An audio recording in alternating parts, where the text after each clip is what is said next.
Okay. Alright. So, let's go ahead na and start the course. So, first of all, start tayo sa copywriting. Ano ba ang copywriting, di ba? Copywriting is simply it's simply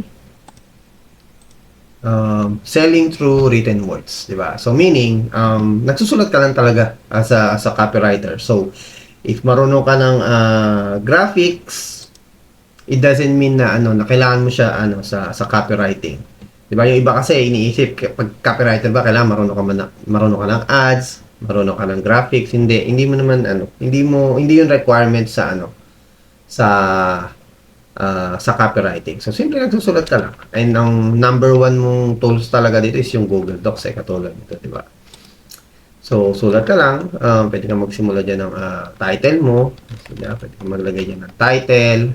Um, Tapos, pwede kang kumbaga kung ganito ka mag-draft, di ba? Title, o kaya title or subject line, tapos opening line, body, CTA, yan, mga ganyan, di ba? So, ganyan lang talaga ang usually ginagawa ng copywriter.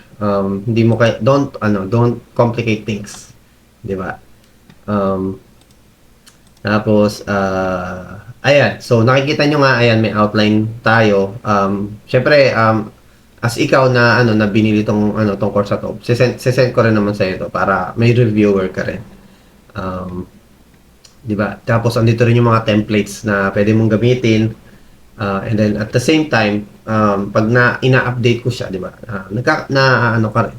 Um, na-update din yung yung kaalaman mo sa dito sa mga ituturo ko, 'di ba? Ayan. Tapos mostly ang copywriting talaga ginagamit siya for selling. Kasi nga ang ang purpose ng copywriting is to drive sales 'di ba? Kung kumbaga yung readers mo, kaya mo siyang mabudol o pa-take ng action dahil nga sa dahil sa mga words o dahil sa mga isusulat mo. Ganun yung copywriter, 'di ba? And para mo 'yun, para magawa mo 'yun, kailangan alam mo kung paano sila pa-persuade, which is yung tinatawag ko or tinatawag na the psychology of persuasion. 'Di ba? So persuasion, budol, ganyan para mahikayat mo sila na bumili ng isang product. Pero tandaan nyo lang na ang mga tao hindi naman talaga sila hindi lang yung basta yung product kasi yung binibili nila. Ang binibili nila yung hope o yung pag-asa na kasi lahat naman tayo may problems lahat ng tao may problema. And pag na-position mo yung yung product mo o yung product ng client mo sa hope na masosolve yung problema ng mga readers mo o ng mga audience mo, ayan, bibili sila, 'di ba? And maraming marami ang tawag dito, maraming way para ma-persuade yung yung mga readers. Pero ang talagang effective na copywriting, yung kapag ang tina-target mo yung emotional triggers ng reader, kumbaga yung mga emotion nila, 'di ba? Yun yung kasi yung mag i-influence ng decision nila kung bibili ba sila o hindi. 'Di ba nga may kasabihan na may kasabihan sa marketing ano nga yung kasabihan na 'yon? Ano yun? Buyers buy with emotion and justify with logic. Mga ulit yung tama ba to? Ito. Tama. People buy on emotion. People buy on emotion and justify with logic. Ito yan Ayan. Diba? Tama, ayan. People buy with emotion then justify with logic. So, usually kapag bumibili ang tao, emotions talaga yung ginagamit nila 'di ba? Tapos Siyempre para bumili sila, yun ang ita-target mo, 'di ba? Yung mga emotions nung ano, nung reader. So, ito yung mga ano, yung mga technique para ano, para ma-trigger mo yung emotion nila. So, well, number one sa ano, sa mga technique talaga ng emotional pag-trigger ng emotion ng reader is yung ano, storytelling. Kasi ano yung storytelling talagang ever since the beginning of time talaga lahat ng tao ano 'di ba? Dikit sila sa ano sa storytelling kasi 'di ba? Yung mga nagkukuwento, nakikinig ganyan, 'di ba? So ever since storytelling talaga hindi yan nawawala, 'di ba? So you can add storytelling sa ano mo, sa copy mo na kapag nagsusulat ka. Um, and then, syempre pwede namang hindi naman sa lahat ng pagkakataon kailangan storytelling, di ba? Mamaya makikita nyo rin yung ano, yung iba't ibang techniques na ano, na pwede nyo gawin kapag nagsusulat kayo ng copy, especially sa email. Kasi 'di ba, since specialize ako sa email copywriting, hindi ako masyado sa mga long form eh. Usually kasi sa long form, like halimbawa sales page na copywriting, ang dami mo kasi ilalagay doon eh. 'Di ba? Pwede kang magsama ng storytelling, tapos maglagay ng mga testimonials ganyan. Unlike sa emails pwedeng isa mong email, storytelling ka lang.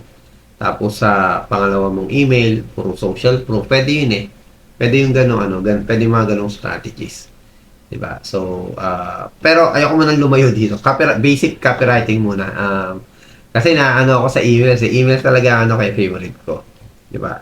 So, punta tayo dito sa ano, sa emotional triggers ng tao. Ayan.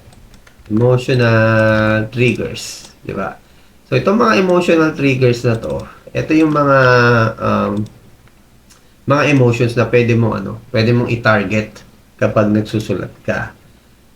Syempre nagbigay na rin ako ng ng example, 'di ba? Um, ayan.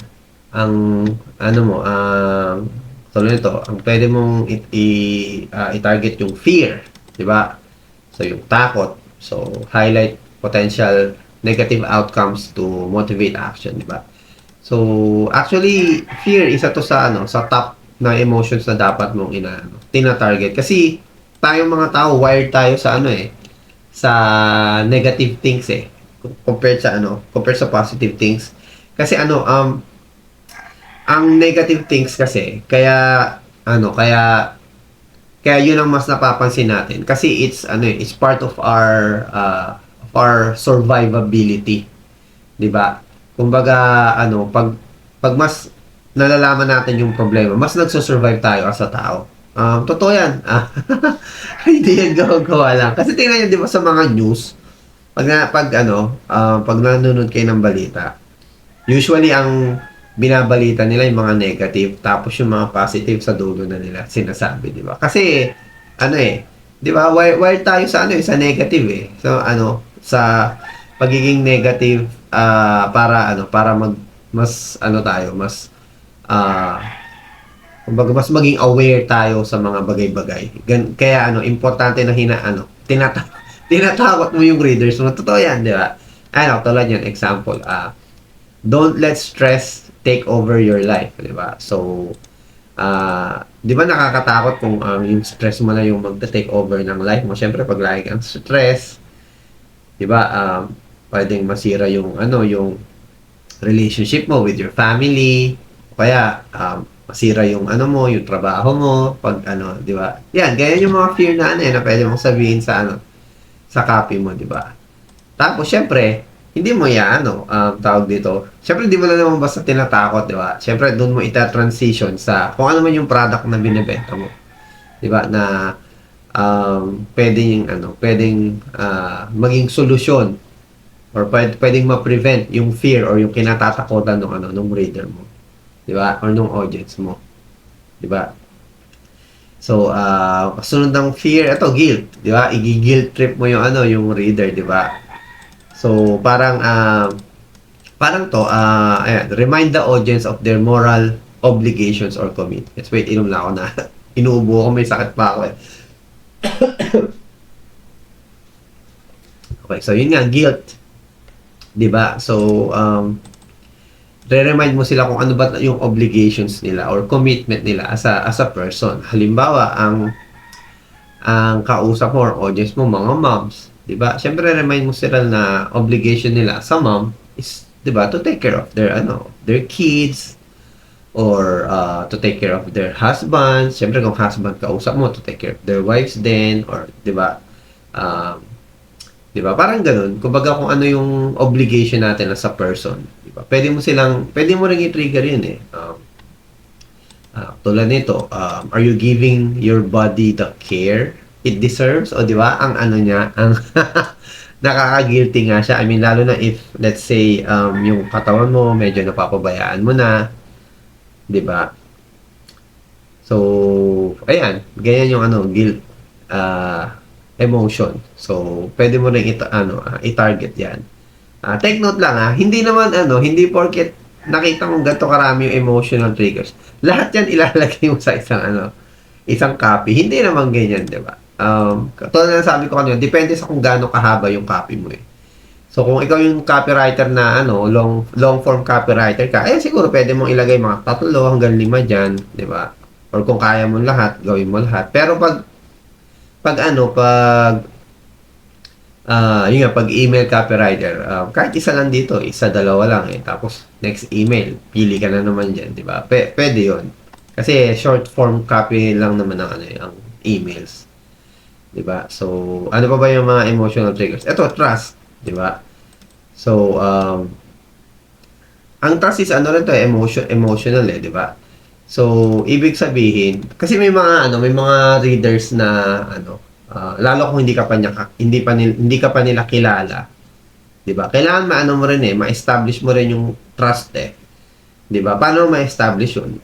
Syempre, social proof, or kung katulad nito, ang example niya, join thousands of satisfied customers who have transformed their lives with our proven methods. So, 'di ba? So, kung hindi ka pa niya kilala, pero nakita niya na, hindi lang pala akong sumubok dito, merong thousands na yung naging customer niya. So, na-establish niya yung na-establish mo yung trust ng reader kapag kapag dinadagdag mo to sa sa copy mo. Kaya nga, di ba, pag pumunta kayo sa Amazon, Amazon, di ba? Pag pumunta kayo sa Amazon, kahit anong product dyan na piliin nyo, di ba, ang dami mong, yung mga 5-star review na yan. Kasi yan eh, trust yan eh. Di ba? Trust, yung mga, saan na yung mga dito, yung mga comments, feedback. Ayan, yung mga customer reviews. Trust yan eh. Yan yung nag-i-establish ng trust sa isang product or service. Kaya, yan, napaka-importante din na na-establish mo yung trust sa sa copy mo, sa isusulat mo. 'Di ba? Ito, belonging. Ayan. Kasama rin 'yan. Isa rin 'to sa emotions na na pwede mong i-trigger. Belonging parang to eh. Medyo related to sa trust. Pero kasi ito yung yung parang kabilang ka sa isang part ng group. Like katulad ko ako, matagal na akong freelancer, di ba? 10 years na akong freelancer.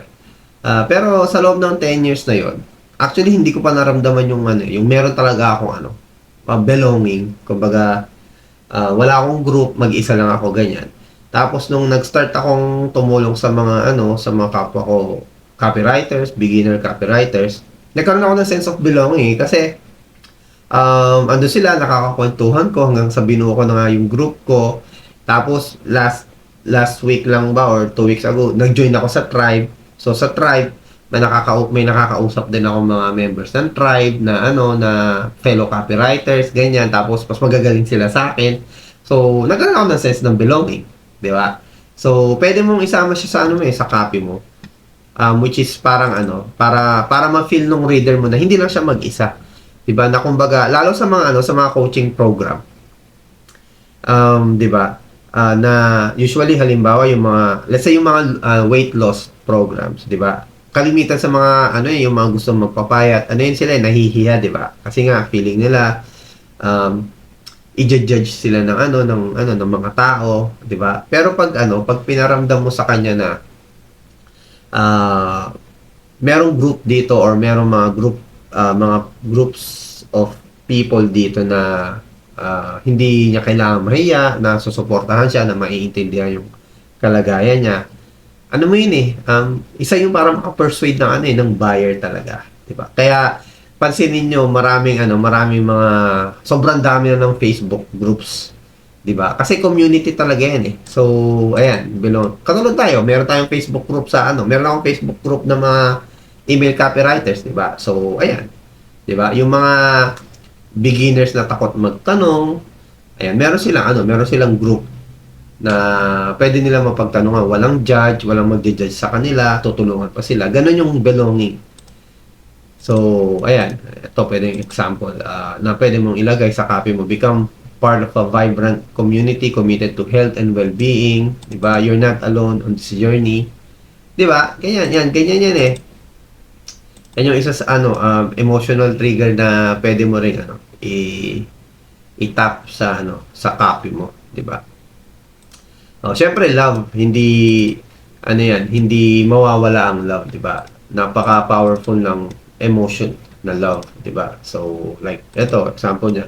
Show your body some love with our natural nourishing products, 'di ba? Designed to soothe and heal. So, love hindi lang siya love sa ibang tao, love din para sa sarili, 'di ba? So, yan, pwede mong ilagay yung love sa copy mo.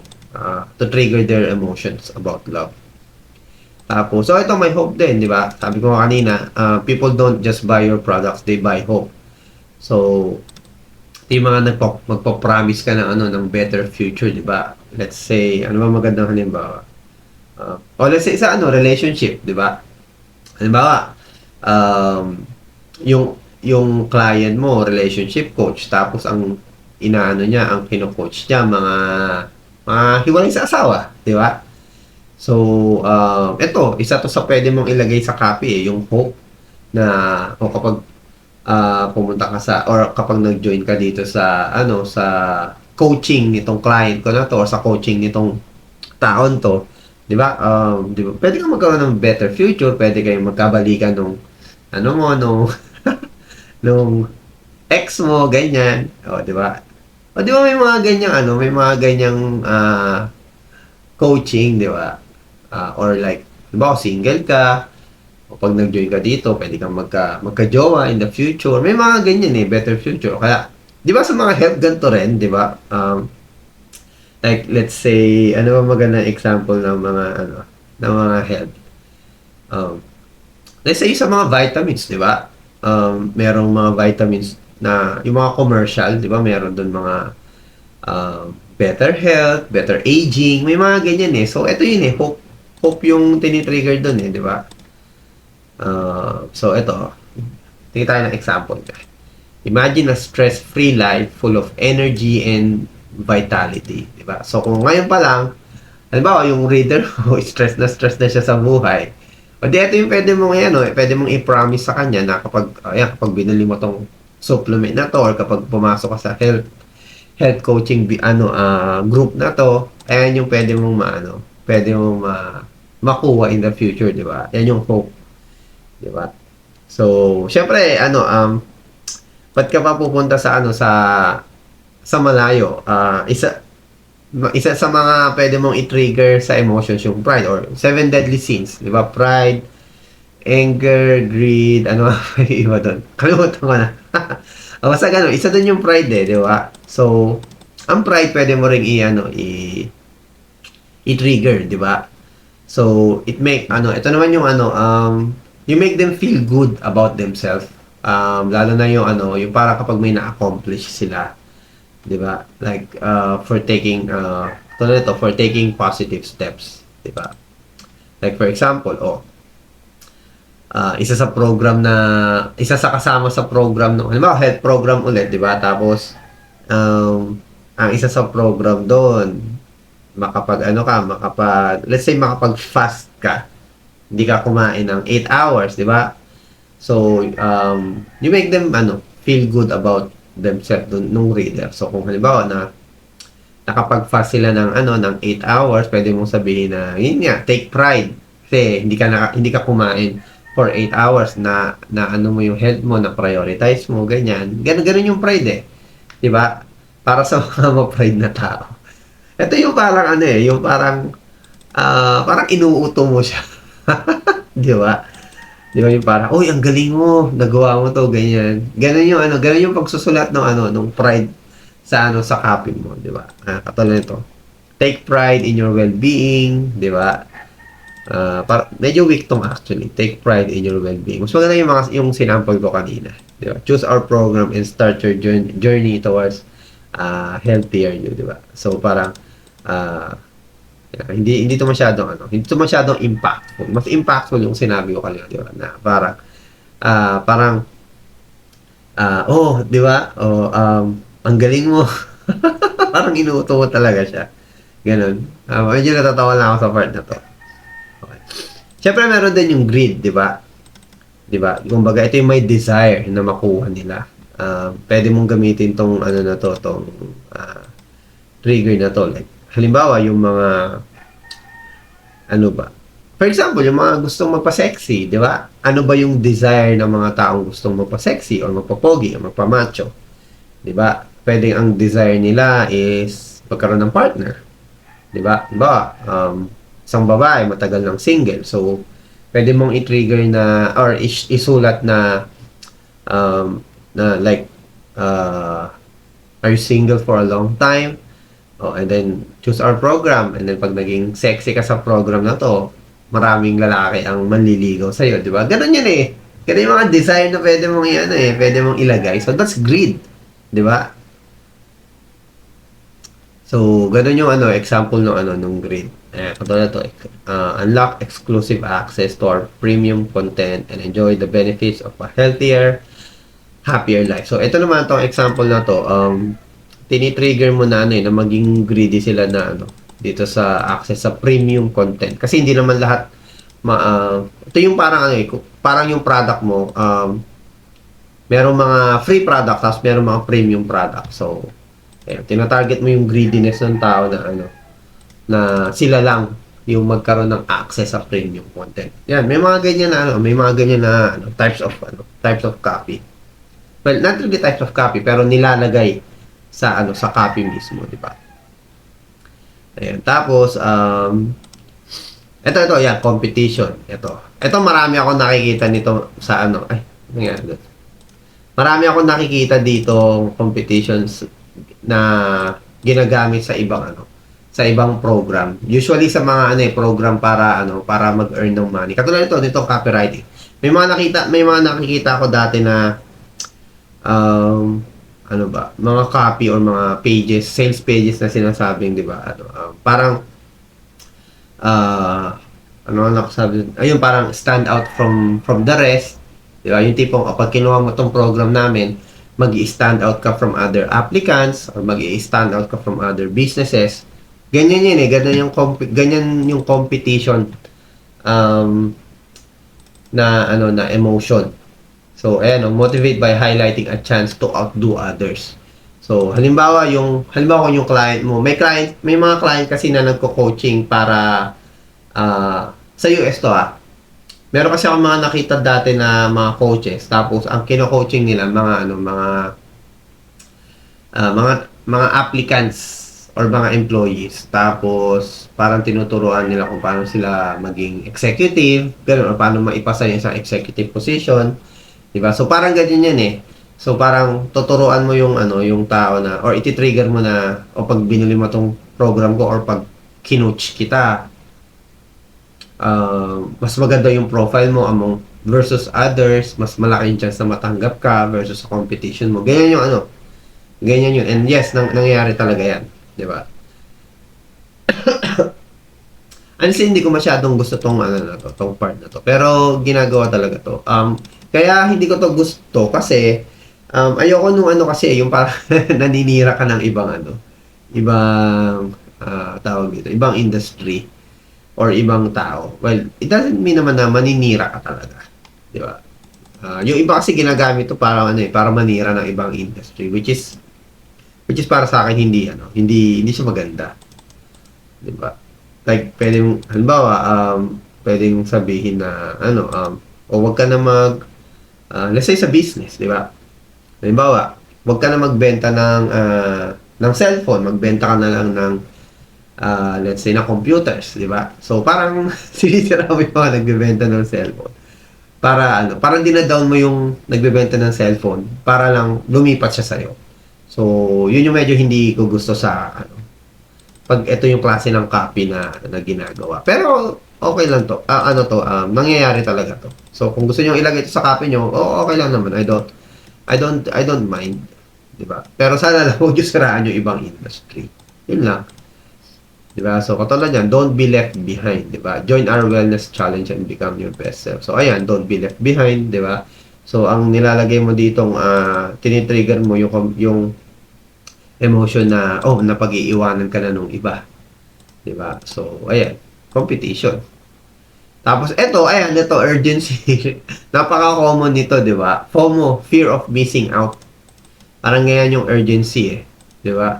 So, ini-encourage mo na mag-take sila ng immediate action. Ito napaka-common nito kahit sa mga beginners. Ang dami kong nakikitang may ganito. 'Di ba? Kasi ang dali niyang gawin Katulad niyan, lalagyan mo lang ng limited time yung isang product, halimbawa, enroll now tapos yung enroll time hanggang bukas lang, 'di ba? So, may urgency, 'di ba? And the reason why napakaraming gumagamit ito kasi napaka-powerful talaga ng urgency. Kasi katulad na lang sa tribe, 'di ba? Sa tribe ni John Pagulayan. 'Di ba ang nag-open sila ng tribe mga once or twice a year, 'di ba? Kumbaga para mag-join ka. Pero hindi nila ito ino-open ng matagal or ng forever, 'di ba? May limit kung hanggang kailan ka pwedeng sumali. So, let's say 1 week lang. So, after 1 week, magko-close na yung registration. Hindi ka na pwedeng sumali. Kailangan mo ulit maghintay ng isang taon or kalahating taon. So, yun, ganun yung urgency. 'Di ba? Kaya ang daming gumagamit nito Actually, parang every copy laging meron nito. Which is wala namang problema. Urgency, walang problema sa urgency. So, lahat ng emotional triggers na to, wala naman akong problema. Lahat yung pwede nyong gamitin. Yun nasa competition, 'di ba? Wag niyo na hopefully wag niyo sirahan yung ibang industry. Itong urgency, kahit bawat copy gamitin nyo yan, sobrang okay. Kasi powerful talaga ang urgency. Sana lang, wag nyo lang to lalagay for the sake of ilalagay nyo lang. Halimbawa, nakapag-work ka na sa client mo, tapos, yung isang product na binibenta nyo, available naman anytime. Pero nilagyan mo ng urgency para magkaroon ng sales. Wag ganun, para kasing nagsisinungaling ka na nun di ba? So, basta, lagay mo na urgency pag meron talagang limit yung time. Diba? So, yan, ayan. Ito, meron tayong example. Ano ba example to? Health and wellness. Ayan, ito. Example to na nang pwede nyo ilagay na copy. Ito more on storytelling to Kaya katulad yan, di ba? A health and wellness brand might use a story. So, yung health and wellness brand, pwede silang gumamit ng some story about a customer who overcame challenges using their product. So, ayan nga. So, isang brand ng health and wellness, pwedeng gumawa sila ng story ng isang customer na na-overcome niya yung mga challenges gamit yung product nila. 'Di ba? So, sa ganitong klase ng story, ayan, nakafocus siya sa hope and trust. 'Di ba? Kasi ginamit yung product, tapos na-overcome yung mga challenges. So, ayan, nakaano ka sa hope and trust, 'di ba? So, ito example. Meet Sarah, a working mom who struggled with chronic stress and fatigue. So, stressful si Sarah, lagi siyang pagod. Tapos, ayan, ito yung mga emotional triggers na ilalagay mo so ito yung condition ni Sarah, tapos she was missing out on life's precious moments. So, namimiss niya na yung mga importanteng moments. So saan to, saan to papatakpan itong sa guilt, di ba? Kasi, hindi niya na nagagampanan yung yung role niya as a mom, di ba? So, yan. Tapos, but when she discovered our holistic wellness program, everything changed. So, ayan. So, tong part na to, medyo may hope na ng konti dito eh. Kasi naka-discover siya ng something na, nagpabago sa buhay niya. Tapos, within weeks, Sarah noticed a significant improvement. So, ito na yung yung pagbabago.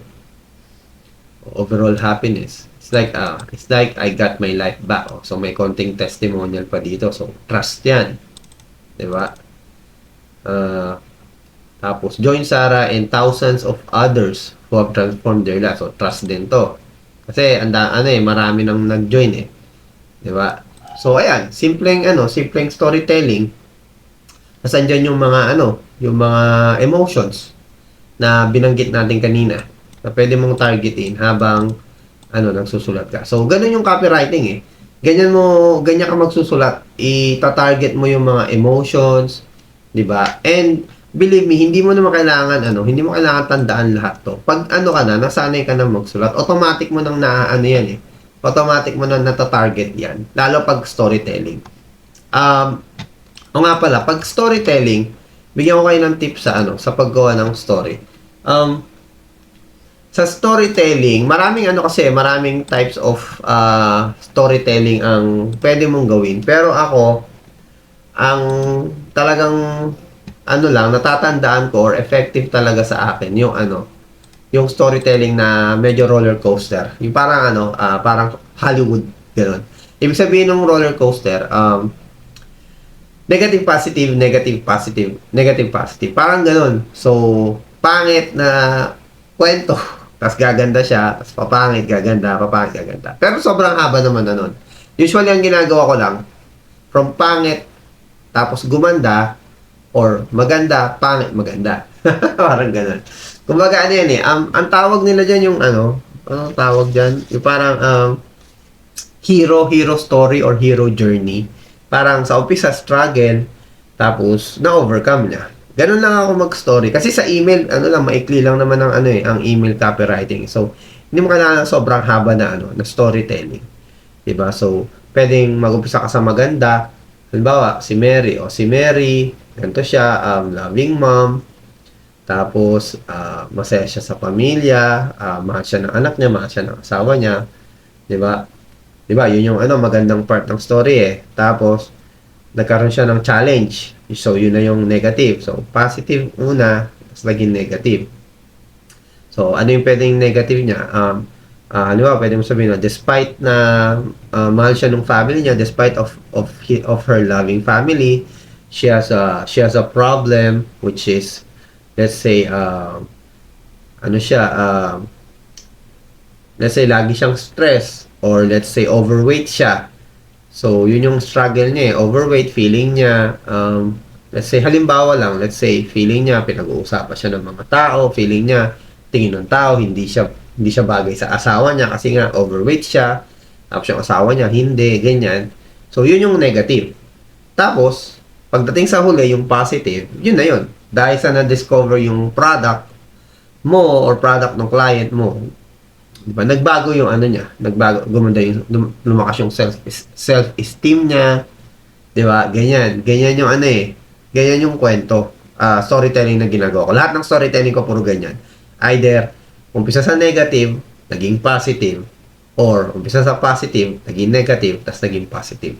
Yan yung tinatawag na parang roller coaster storytelling. Ganyan sa sa Hollywood, diba? I mean, pagpapansin niyo yung mga sikat na movies, ganyan sila lagi, di ba? Laging may magandang mangyayari, tapos may pangit na mangyayari, tapos may magandang mangyayari na naman, tapos may pangit na mangyayari, di ba? Ganyan yung di ba? Tapos, if kaya nyo sa storytelling, umpisahan nyo na kagad sa laging ang umpisahan nyo kung na yung pinaka-climax. Di ba? Umpisahan nyo sa climax, tapos kwento nyo kagad. Diba? Ano ang magandang halimbawa ng climax? Actually, yung climax pwede nyo nga ilagay sa title eh. Ano ba maganda? Ito kasi storytelling to. Kasi hindi ko alam kung pwede dito. Pero sige, try natin example to. So, katulad nito, ito, hindi naman to climax, pero ito yung main point ko kasi eh. Gusto kong magturo nung ano, yung hidden lesson sa copywriting. 'Di ba? So, ayan, konting kwento lang ako. 'Di ba? Kung ano yung feeling ko na ano nung simula nung bata ako, pinapanood ko na tong mga Marvel characters na to, 'di ba? So, yan. Wala to masyadong ano eh, negative ano eh. More on ano lang talaga to eh, about myself lang. Ano ba magandang storytelling na ano, na na example? Well, since sa Marvel tayo, sige. Tingnan natin yung ano, storytelling ng ano, nung Marvel. 'Di ba sa ano, sa Endgame, yung talagang andun na silang lahat, 'di ba? Ano, anong ba doon? Anong umpisa? 'Di ba ang umpisa noon medyo negative kasi nga ang daming namatay na Marvel heroes, ganyan-ganyan, 'di ba? Tapos hanggang sa may mga nangyaring events tapos biglang dumating si Ant-Man.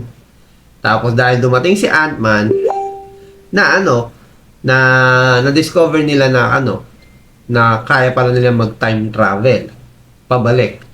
So, dahil nag-time travel sila, nagkaroon sila ng hope na ma-revive ulit yung mga ano, yung mga namatay na heroes. So, 'di ba dumating nga sa point doon na nabuhay yung mga heroes. So sa umpisa namatay yung mga heroes, negative.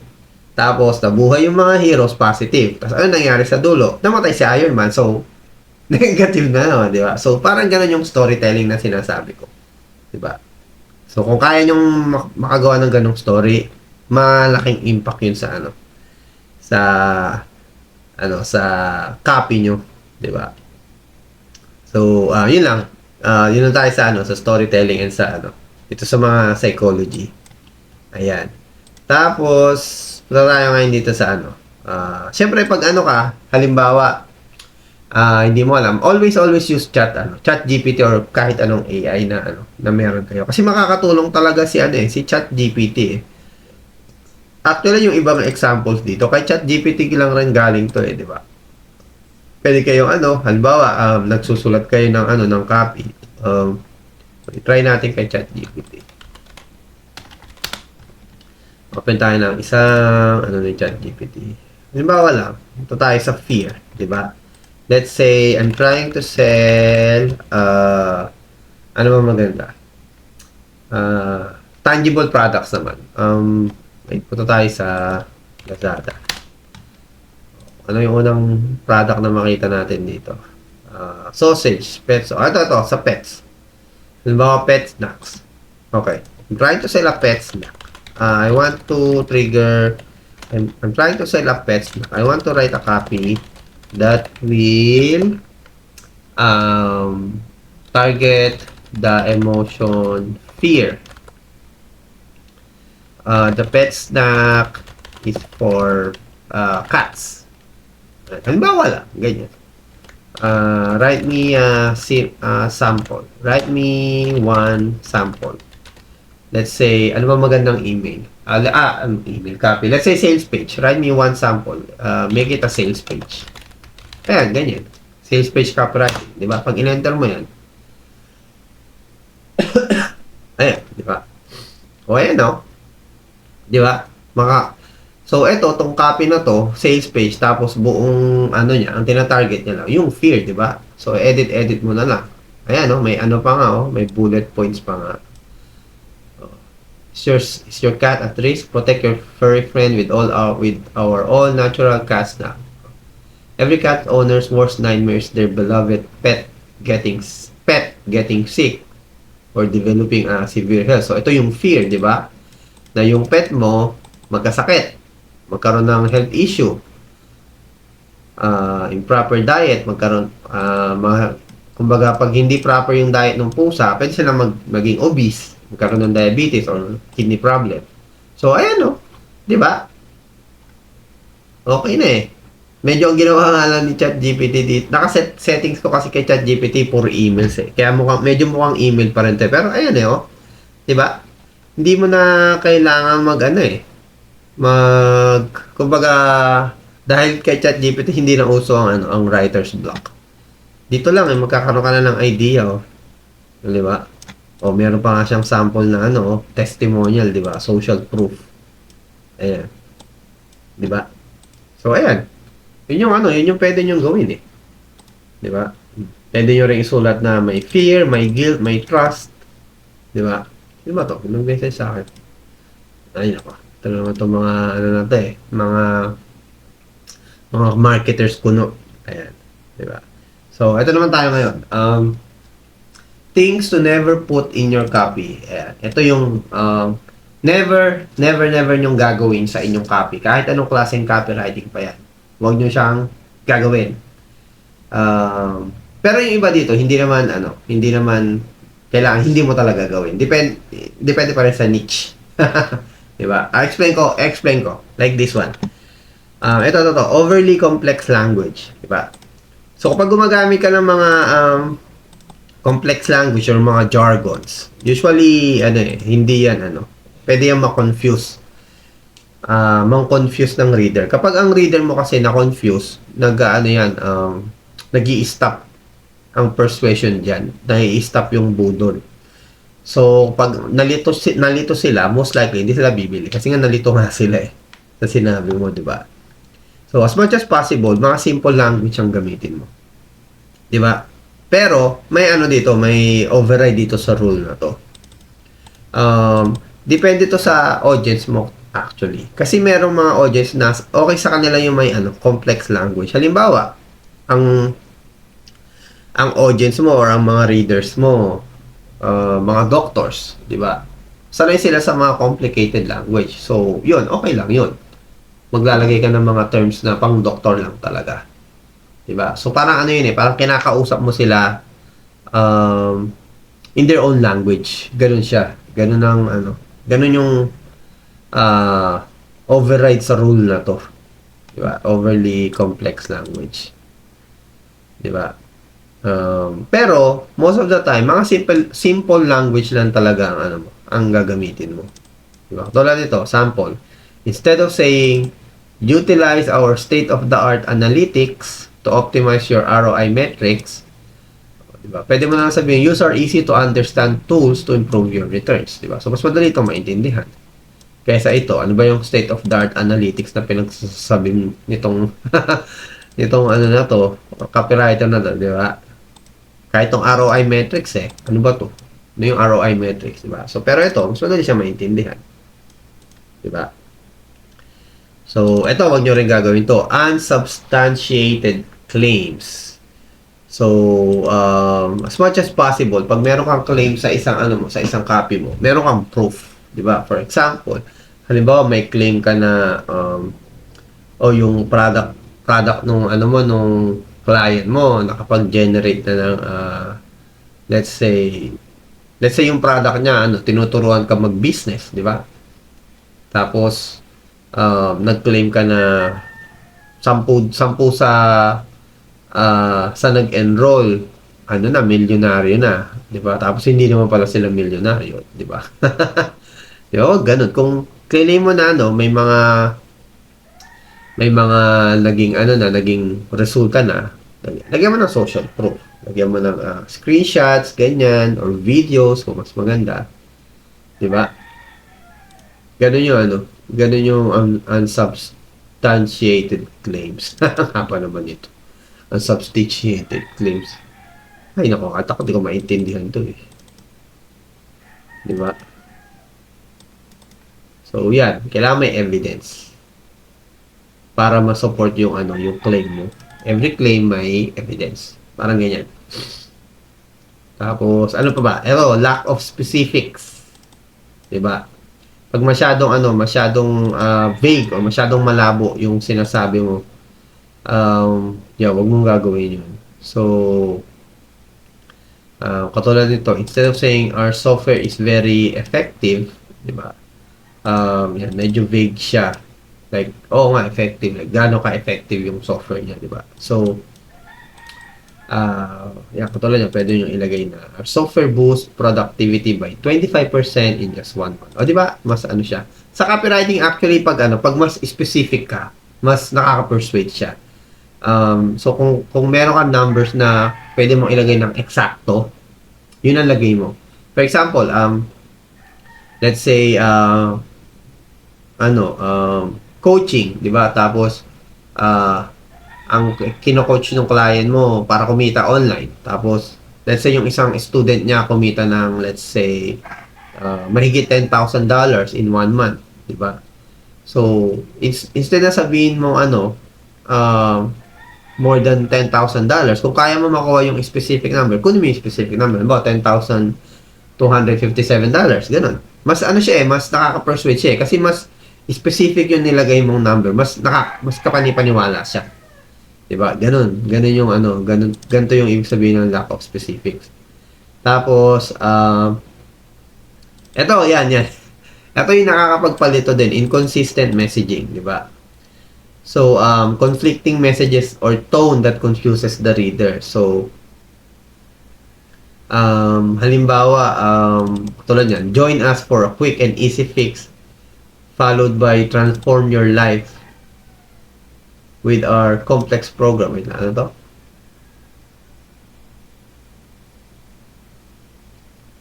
Tama. So, di ba? Halimbawa, sinabi mo, quick and easy fix nga yung program mo, tapos complex pala yung program na binebenta mo, tapos sinabi mo rin, inconsistent yung messaging. Sinabi mo quick and easy, tapos sinabi mo rin na complex. So, malilito yung buyers mo. Ano ba talaga? Di ba? Quick and easy ba o complex? So, ganyan yung inconsistent messaging. Yeah. So, as much as possible, yung yung sinusulat mo, consistent siya sa sinasabi mo mula sa simula hanggang sa dulo. Di ba? Ayan. Tapos ito, wag na wag mong gagawin to. Yung sisisihin mo yung reader mo sa kung nasaan siya ngayon, di ba? Tapos, like, halimbawa, yung pagsabi mo ng tulad nito, you're not using our product correctly. Ito, paninisi na tayo, wag na wag mong gagawin yan, di ba? So, kasi pag sinisi mo sila, ang mga ang mga buyers, kasi syempre, kaya nga sila bumili ng product mo para mawala yung problema nila. Tapos sisisihin mo pa sila, di ba? Sino ba naman tao yung gusto sinisisi pa sila? Kahit nakasalanan naman talaga nila. Yung iba kasalanan talaga nila, di ba? Pero wag natin silang sisisihin. Di ba? Halimbawa, nagsulat ka sa copy mo na you're fat because you don't exercise, di ba? Wag ka magsusulat ng ganun. Magagalit sa'yo yung reader mo. So, never ever blame the reader. Yan ang wag na wag mong gagawin. And syempre, kapag wag mo silang sisisihin, kailangan meron kang empathy, 'di ba? Napaka-importante ng empathy, 'di ba? Kailangan diyan pumapasok yung yung tawag dito, diyan pumapasok yung